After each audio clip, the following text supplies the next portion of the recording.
A 50-year-old settler woman, deemed too old and infertile, was cruelly cast aside by her husband until a widowed settler took her into his home, and she became a mother to his children.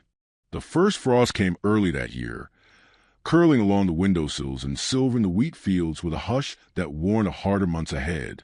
She woke to the cold, as she always did, by the ache in her knees before the rooster ever thought to crow. But that morning, something else chilled her deeper than the weather. The fire was out, the stove was cold, and the boots by the door were missing. Only the letter sat waiting.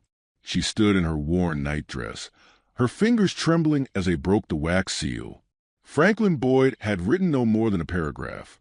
No warmth in the ink, no apology, just a line about how he'd done all a man could do, that she'd had her chance, and that he'd be fetching a younger bride from Missouri by spring. She was 50, barren, and too quiet. He'd said as much before. This letter simply made it law. She sat at the table in silence, the kind of silence that doesn't allow crying because the soul is too stunned to grieve yet. A pot of beans boiled the night before sat crusted and cold. Her shawl still hung on the wall, and beside it, the ghost of a life she'd given everything for. Franklin had taken the wagon. She was left with mule, a handful of jars, and her good Sunday boots. And yet the thing that hurt the most was the emptiness of the house. It had always been spare, but now it echoed, as if her presence never mattered to it at all. By noon, she packed a bag. She did not beg. She did not scream. She took her sewing scissors, her Bible, and a faded bonnet that still smelled faintly of rosewater. She fed the mule, tightened the laces of her boots, and walked away from the homestead she had scrubbed and cooked in for 25 years. The town, Sycamore Ridge, had seen such things before, but not like this. Women like her didn't get discarded. They faded. They buried their grief in casseroles and prayer circles. They didn't get left with nothing but a letter and a frostbitten morning. Eyes followed her as she walked down Main Street. Mrs. Calloway, who ran the general store with a rigid spine and a purse mouth, offered a nod that felt more like pity than welcome. A few men tipped their hats, but none lingered. Everyone knew what had happened, though no one said it aloud. Franklin had whispered it in enough corners. Useless now. A woman ought to bear something before 50, or what good is she? She rented a room above the dry goods store from a young widow with too many mouths to feed and no judgment to spare.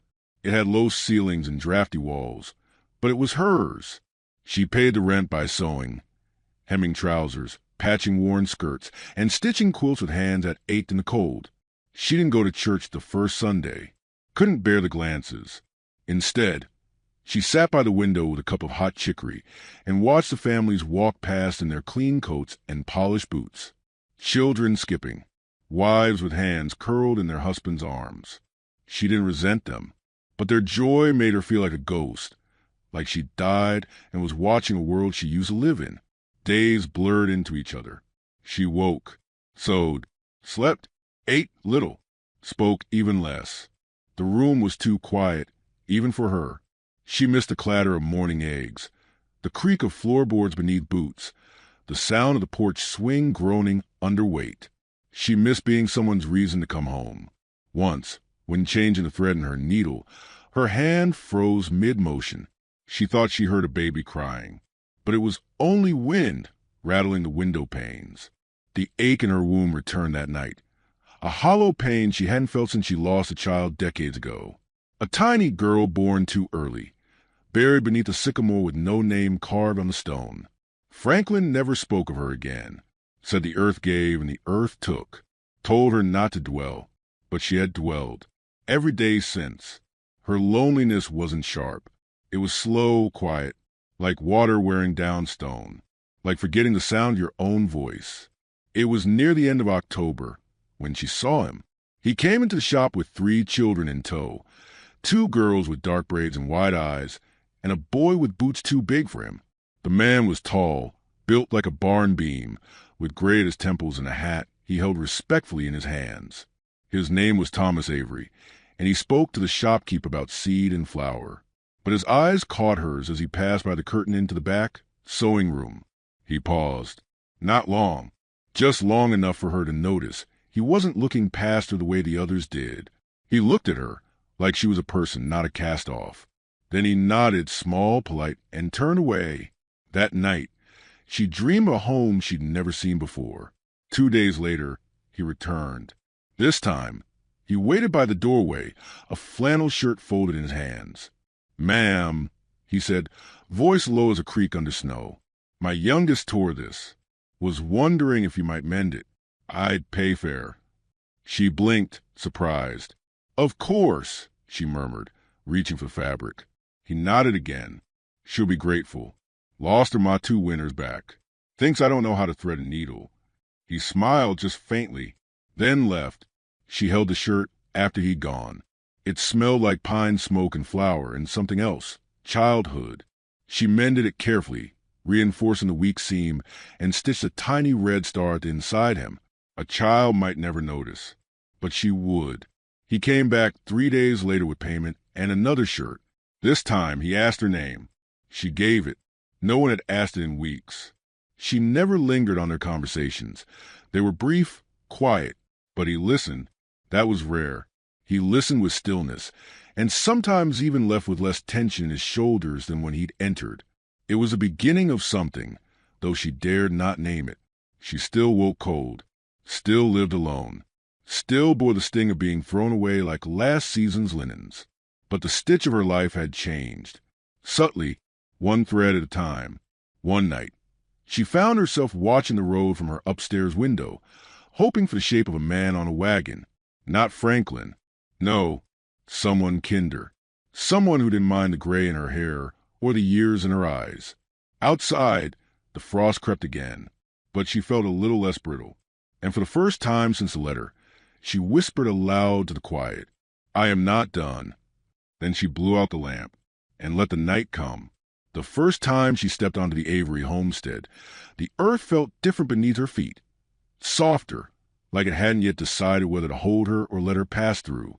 The yard was scattered with wood shavings, children's boots, and a bucket left half full beside a split-rail fence. It was not a polished place, but it breathed. It lived. Thomas met her at the gate, his hat already in hand. "I reckon I should have sent word ahead," he said, glancing toward the porch where 3 young faces peeked from the shadows. But the girls wouldn't stop a skin. Said they wanted to meet the lady who stitched the red star. She gave a faint smile and adjusted her shawl. "I wasn't sure you meant to invite me." "I meant it," he said. "If you're willing. They could use someone to show them how not to ruin every hem they touch." He stepped aside, leaving space for her to choose. She passed through the gate. Inside, the cabin bore signs of home stretched in by grief and time. There were no curtains in the windows, just muslin tied back with twine. The hearth was swept clean, but cold. A broken chair leaned against the wall, and the scent of ash and stew lingered in the air. The children were still, shy but curious. The eldest, maybe 12, gave her a long, measuring look. The middle one, freckled, sullen, held a doll with missing arms. The youngest, no more than 5, stayed half behind her father's leg. "She doesn't speak much," Thomas said gently, patting the smallest girl's hair. "Hasn't since her ma passed." "I understand," she murmured. "Sometimes quiet is safer." He didn't ask what she meant by that. She was grateful. They gave her a corner of the table and a pile of tangled thread. The lessons began simply: how to knot properly, how to keep fingers clear of the needle. The children fumbled, giggled, stabbed themselves, and grumbled. She corrected them with soft humor and patient hands. Thomas sat nearby, sanding down the frame of a rocking chair. He didn't hover, but he stayed close. By the time the sun began to slope, her voice had warmed with use. The girls had stitched 3 crooked seams and asked her 4 times if she'd come back. On the walk to the gate, Thomas spoke again. "I never expected to be alone with 3 young uns. I do what I can, but—" He trailed off. His voice held no complaint, just a truth that had weathered him. "They're good girls," she said. "They are. I'll come again, if you like." He nodded. "Tomorrow's fine." She left with her shawl smelling of wood smoke and a forgotten smile teasing the edge of her lips. By the 3rd visit, the children called her Mississippi. By the 5th, the youngest tugged her hand without fear. And then came the day she stayed for supper. It was nothing fancy. Cornbread, beans, and wild onions. But she hadn't eaten at a table with laughter in over a year. She didn't speak much, but she watched how Thomas served the girls before himself, how he wiped the youngest mouth without scolding, how he chuckled low when the eldest made a joke about his gray hairs. She found herself longing for this softness more than she dared admit when she helped wash the dishes. Her hands brushed his in the water. He didn't pull away. That night, walking home, the stars seemed clearer, closer. She pressed a hand to her chest and whispered, "Not yet," to whatever dangerous hope had begun to flicker inside her. But Sycamore Ridge did not let anyone belong easily. The shopkeeper's wife, Mrs. Calloway, stopped her one morning under the awning and tilted her head with the sweetness of a vulture. "Heard you've been spending time out by the Avery place," she said. "Good of you to be so charitable." She kept her expression still.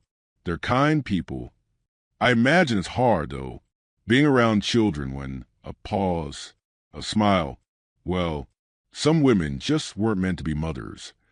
She didn't answer, just walked away, but the words clung like burrs in her skirt hem. That night, she almost didn't go back. But in the morning, there was a knock at her door. It was Thomas. "I've brought more mending," he said, lifting a sack. "But really, the girls asked me to ask if you're all right." She hesitated, then stepped aside and let him in. It was the first time he'd seen her space.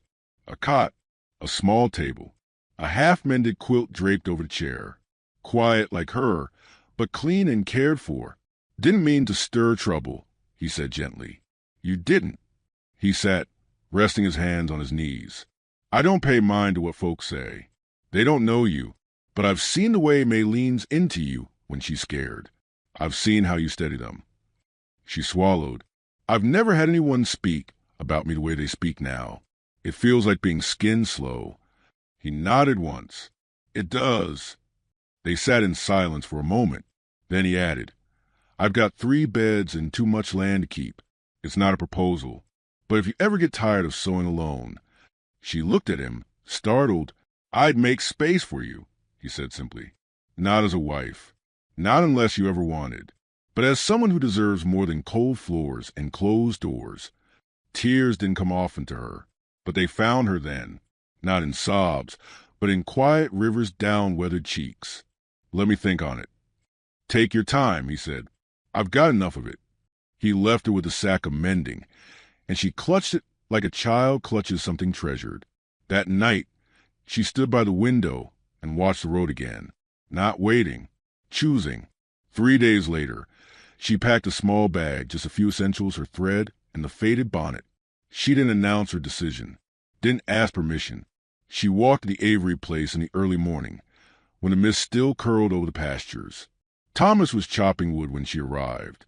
He looked up, paused, and set the axe down. "You sure?" "I am." He nodded. "Then welcome." The girls ran to her, all curls and clumsy feet. She entered the house not as a visitor, but as someone returning home from a long, hard journey. She hung her shawl beside their coats. Her boots joined theirs by the fire. And in that humble cabin, for the first time in years, she exhaled fully. She didn't know what they would call her, but she knew what she'd become. The house was not grand. It leaned slightly to the east, and the porch creaked in the wind as if remembering heavier footsteps. But it was clean, and it smelled of pine and bread. For her, it was enough. More than enough. She stepped inside with her bag tucked against her side and a strange flutter beneath her ribs, something between fear and hope, like stepping onto a frozen river and not knowing if it would hold. The girls ran to her as if she belonged. The youngest, May, wrapped her arms around her leg and whispered, "You came." That whisper would echo in her for days. She took the small room near the hearth, the one Thomas had once used for storing tools and winter boots. She laid out her things with care, a jar of buttons, a faded ribbon, a photograph of her parents tucked in the Bible's pages. It was a poor woman's treasure box, but in this space it felt like an offering. The girls helped her unpack. The eldest, quiet but curious, asked about the sewing machine she didn't have. The middle one asked if she'd sing like their ma used to.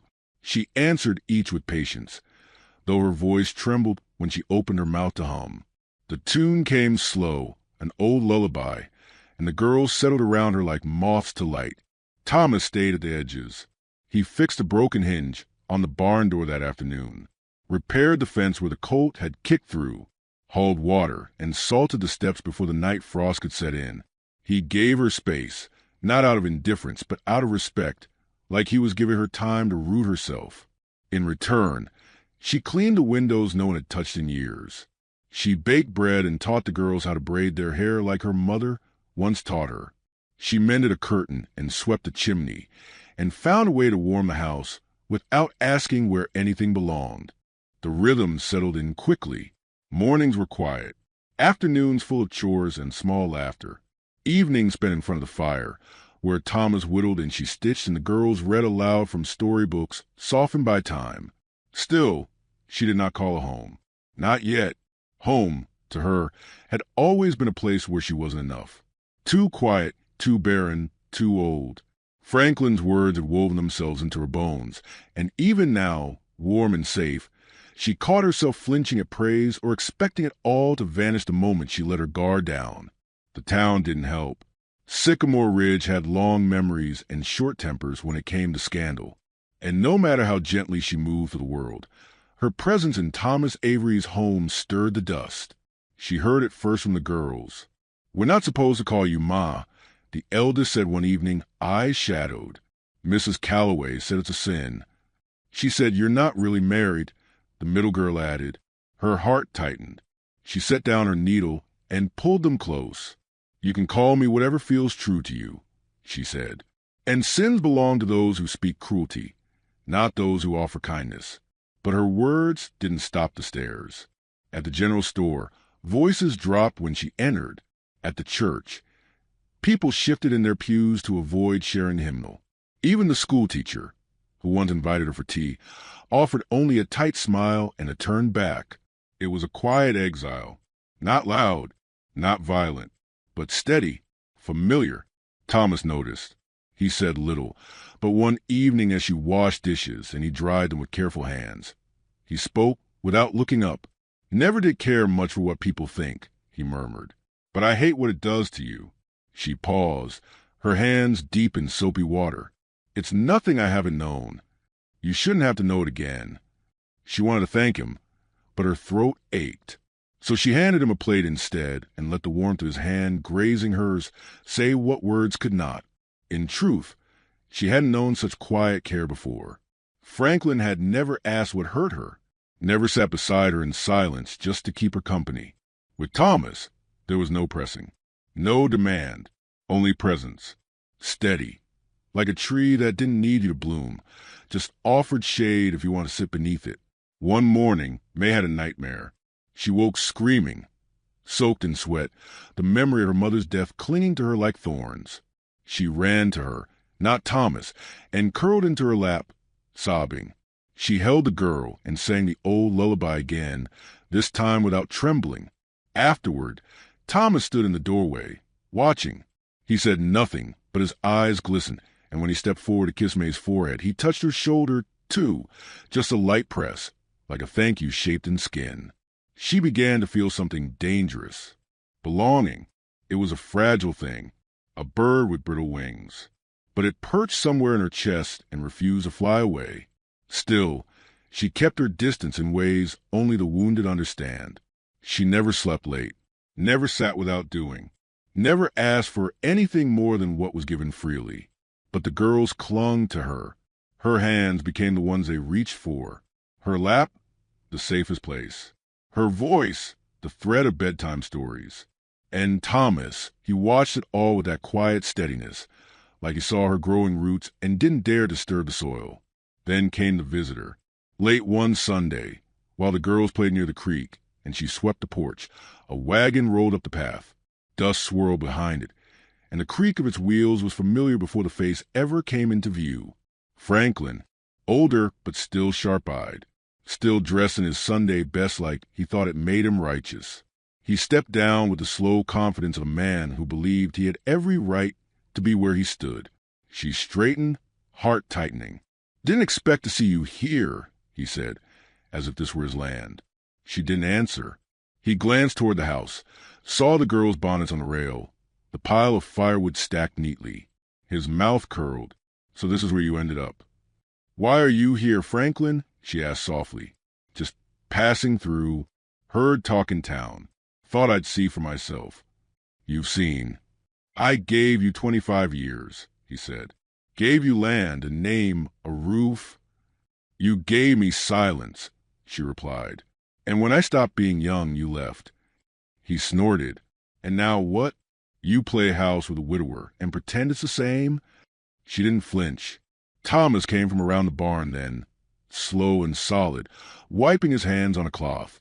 This a friend of yours? He asked. No, she said. Franklin puffed up. I'm her husband. You were, Thomas corrected. She's not yours anymore.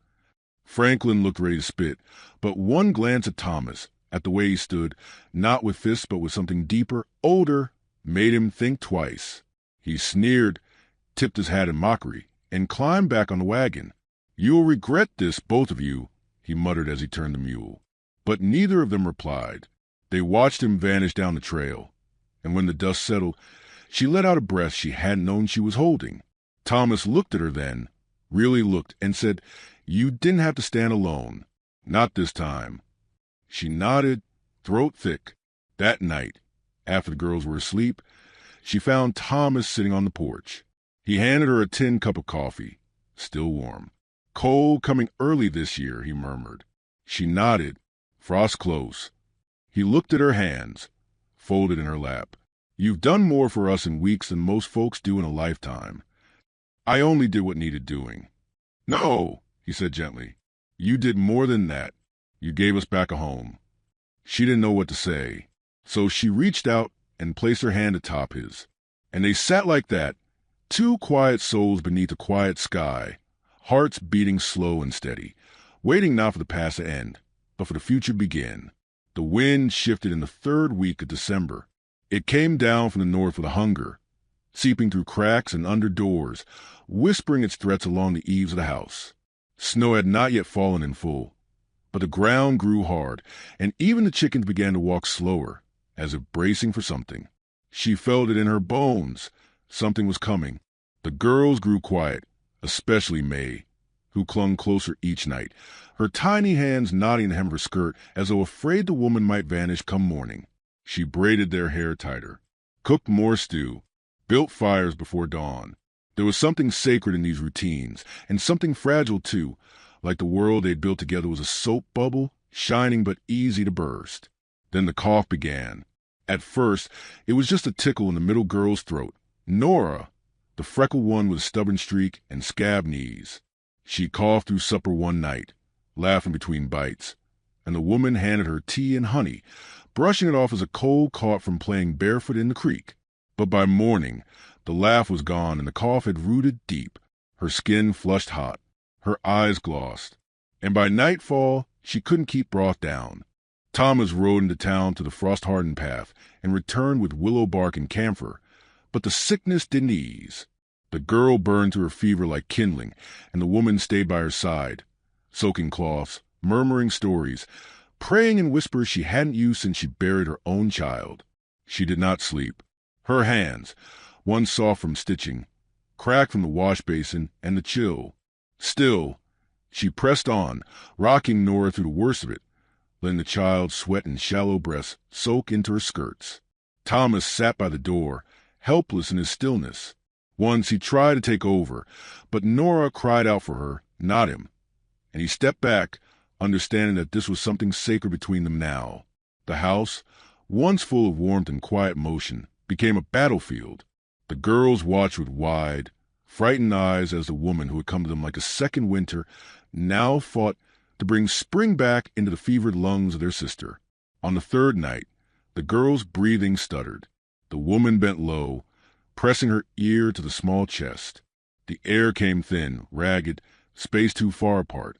Her hands moved faster, compressing, coaxing, praying not to lose this child who called her Ma without hesitation. Outside, the wind howled, and from the town, so far away it almost seemed like a dream, came the first sound of gossip returning. A rider had passed through, the preacher's boy, saying the Avery girl was ill and the spinster woman who had taken up with Thomas was playing mother with no right or training. Someone said it was unnatural. Someone else murmured about sin, about God's judgment. By the time Thomas heard it, it had twisted into crueler things. He came in from town, snow in his beard, hands clenched like stones. She could see in the way his jaw worked as he set the sack of flour down without looking at her. "What did they say?" she asked. He didn't answer at first. Then, "They think I've gone soft. Think you're filling shoes that weren't meant for you." She stood, sleeves rolled and apron stained, looking older and stronger than he had ever seen her. "I'm not trying to be her," she said. "I'm only trying to keep them safe." "I know." She looked at him, really looked, and in that gaze was every night she had slept alone, every year she had lived in a house with no laughter, every word Franklin had ever thrown at her like stones. "But I won't walk away just to make it easier for them to talk." Thomas stepped closer, then stopped just shy of reaching her. "I wouldn't let you. I hate how it hurts you." That night, Nora's fever broke. The child's breath evened. Her cheeks regained a hint of pink. And when morning came, she whispered, "Ma," and reached up with a weak smile. The woman broke then, not loudly, not in tears, but in the way her shoulders dropped and her eyes closed like someone who had held a mountain for too long and had finally set it down. She didn't tell the town. She didn't need to. Children have a way of carrying truth in their bodies. And when Nora walked into church 2 Sundays later and held the woman's hand without shame, some of the gossip quieted. Not all, but enough. And yet, the storm was not done. Franklin returned. He arrived not with fury, but with legal papers and a new wife by his side, a girl no older than the eldest Avery daughter, dressed in lace and fear. Franklin stood before the church doors after the service, hand in pocket, voice loud enough to be heard. "Saw the land record," he said to Thomas, who was guiding May toward the wagon. "Didn't think you were the type to take in another man's cast-offs." Thomas paused. The woman, halfway across the yard, turned as if sensing the temperature drop. Franklin kept going. "You're harboring my wife." Thomas straightened. "You signed her away. You gave her no name, no home. She's still wearing my ring." "She's not wearing anything of yours," Thomas said, stepping between Franklin's gaze and the girl's. The churchyard quieted. Then Franklin turned his eyes on her. "You think you won something here? He won't want you long. Not when your body's tired and his girls start asking why their new ma's belly never grows." She did not speak. She stepped forward instead, looked Franklin in the eyes, and for the first time saw a smallness in him, a man who had expected his cruelty to echo and found it swallowed by snow. "I gave you all my youth," she said, "and you gave me silence. This family, these children, they give me meaning." Franklin blinked, scoffed, and turned to leave. His young bride followed, head bowed like a lamb to slaughter. The town saw it all. Some looked away. Others didn't. But one old widow approached her after, placed a gentle hand on her arm, and said, "I never dared speak back to my first husband. Wish I had." It was a small grace, but one she folded up and kept close. That night, Thomas found her on the porch, staring out at the frost-laced fields. "I'm sorry," he said. "For what?" "For what you had to face. For not stopping him sooner." She shook her head. "You did what mattered. You stood between him and the girls." He looked down, then lifted a hand to his chest pocket, drew something out. It was a ring, not new, not ornate, but simple, sturdy. The kind of ring made to be worn through seasons and storms. "It belonged to my mother," he said. "I've carried it since Ruth passed, never knowing if it'd be worn again." She looked at it, not touching. "I'm not asking you to fill her place," he added, "only to take your own." Her throat tightened. "You don't owe me anything." "I know," he said. "That's why I'm offering everything." She didn't answer with words. She placed her hand in his, let him slide the ring onto her finger, and leaned her forehead to his. That night, she tucked Nora into bed, kissed each child's brow, and stood by the fire with her hand over her chest, feeling the weight of something she never thought she'd hold again, belonging chosen freely. The wind still howled. The frost still gathered. But the home held fast. And within its walls, a woman once discarded found herself becoming something stronger than wife or mother. She became to keep her warmth in a house that had once gone cold.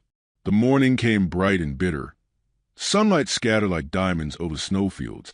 The wind sharp enough to draw tears if you weren't ready. She had started a fire early, before the girls stirred, kneeling by the hearth as she always did, building something warm from tinder and patience. The house was quiet, the kind of silence that only comes from trust, when everyone sleeps knowing they'll be safe. By the time Thomas came in from the barn, brushing snow from his shoulders, breakfast was already bubbling on the stove. He smiled at her, that slow, private smile he never gave anyone else, and kissed her cheek in passing. She didn't blush anymore. That part of her, once shamed into silence, now stood steady.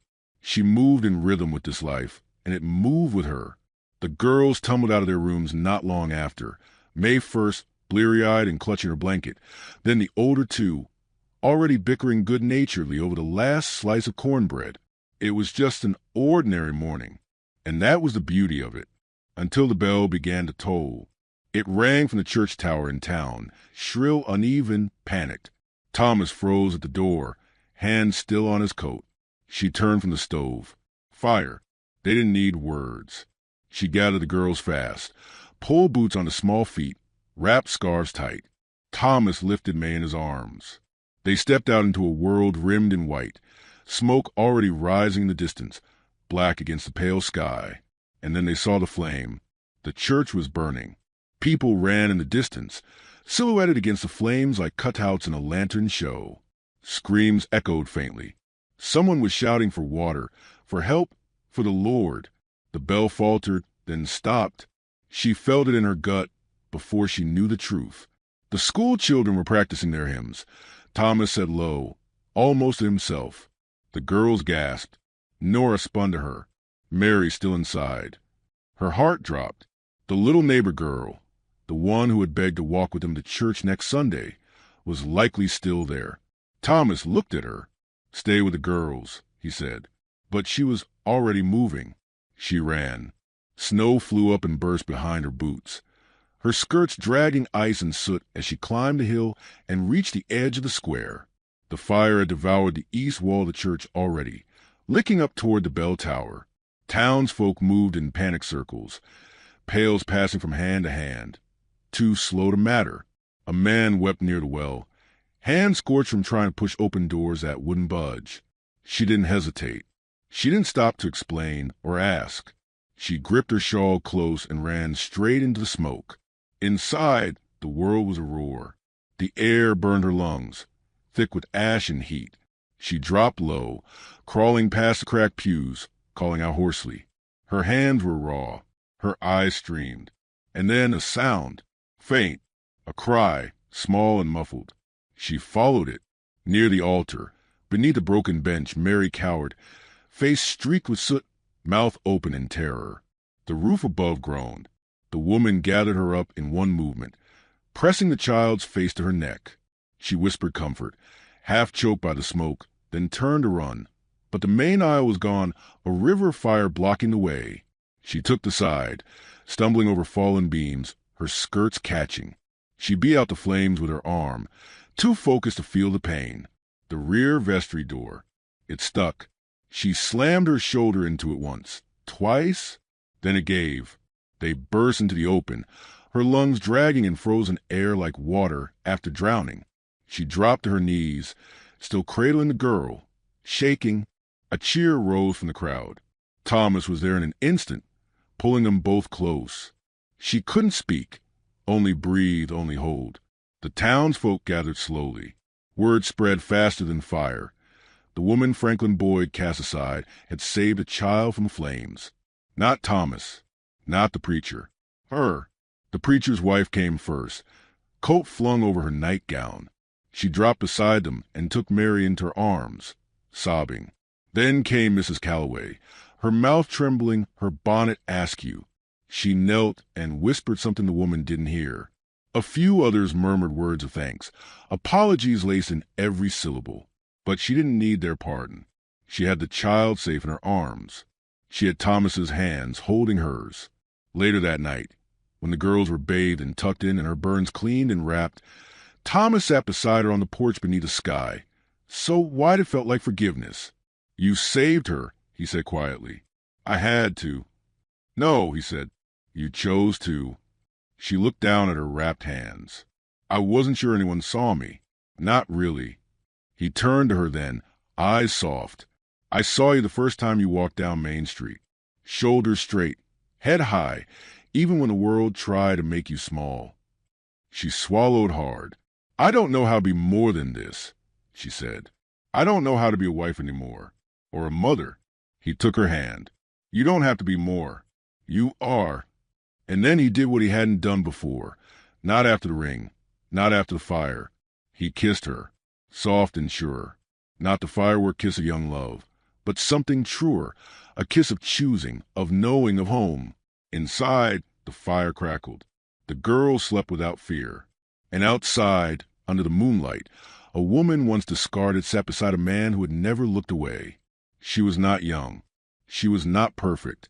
But she was seen. And she was loved. And if you're hearing this now, from the hush of your own porch or the ache of your own past, know this. The world may throw you away. But that don't mean you're finished. Some things bloom after frost. Some hearts heal with time and tenderness. And some homes are not built, they're chosen. Over and over again.